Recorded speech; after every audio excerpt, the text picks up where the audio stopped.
জলের পাইপলাইনের কাজ করতে গিয়ে মাটি চাপা পড়ে মৃত ৩, আহত ১। জলের আন্ডারগ্রাউন্ড পাইপলাইনের কাজ করতে গিয়ে মাটি চাপা পড়ে মৃত্যু হলো ৩ জন শ্রমিকের। একজনের অবস্থা গুরুতর। ঘটনাটি ঘটেছে সালানপুর থানার ডালমিয়া এলাকায়। খবর পেয়ে ঘটনাস্থলে আসে সালানপুর থানার পুলিশ। ৪ শ্রমিককে উদ্ধার করে আসানসোল জেলা হাসপাতালে পাঠানো হয়। সেখানে চিকিৎসক ৩ জনকে মৃত বলে জানান। তাদের মধ্যে ৩ জনের বাড়ি ঝাড়খণ্ডের পাকুড় জেলায়।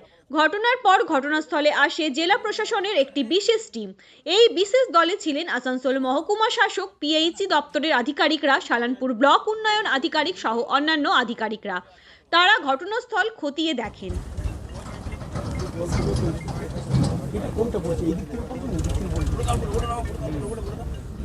ঘটনাস্থল ঘুরে দেখার পর কি বললেন মহকুমা শাসক, শুনুন।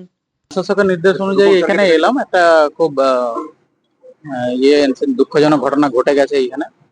তো একজন হাসপাতালে ভর্তি আছেন, তিনি মোটামুটি সুস্থ আছেন, বাকি ৩ জন যারা, তো এটা নিয়ে আমরা দেখতে এসেছিলাম। তো পরবর্তী যাতে কোনো না ঘটনা ঘটে সেটাও আমরা বললাম। এখানে পিএইচই আছেন, সবাই আছেন। ৩ জন মারা গেছেন, সেটা আমরা পরবর্তীকালে আমরা দেখে নেবো কি আছে তাদের জন্য।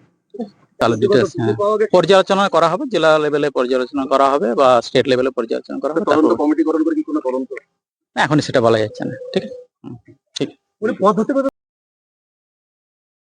পাইপলাইনের কাজ করছিলাম, ওখানে জ্যাক পুশিং বলে একটা কাজ হচ্ছে, রাস্তা ক্রসিং হয়, ভিতর দিয়ে পাইপ যাবে। ওই জন্য ওখানে মাটি গর্ত করে খুঁড়া ছিল, মাটি উপরে রাখা ছিল, গিল্লা মাটিগুলো তুলেছে, ধস পড়ে নিচে কাজ করছিলাম, মাটিগুলো সাফ করছিলাম, উপর থেকে মাটি সব ভাঁসড়িয়ে পড়ে গেছে, ধস পড়ে গেছে। কজন মারা গেছে? ৩ জন। আহত আছে কেউ? একজন আছে, কোন হসপিটালে আছে সে বলতে পারছি না এখন, কোথায় নিয়ে এসছে তাড়াহুড়া করে। কাজ তো ওখানে পাইপ মানে জগ পুশিং হয়েছে, জগ পুশিং হয়েছিল, দিয়ে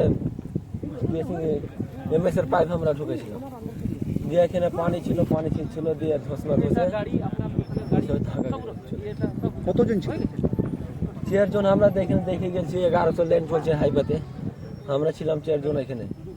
দিয়ে আমাদেরকে ফোন লাগিয়ে বলছে কি এমনি ঘটনা, দিয়ে আমরা আসলাম, দিয়ে আমি শুনতে পেয়েছি, দিয়ে বাস এটা আমি জানি। বেঁচে আছে? তারা বেঁচে আছে? বেঁচে না। কজন বেঁচে নেই? বেঁচে নেই রে ভাই। কে ছিল? তোমার দাদা ছিল? দাদা ছিল রে ভাই।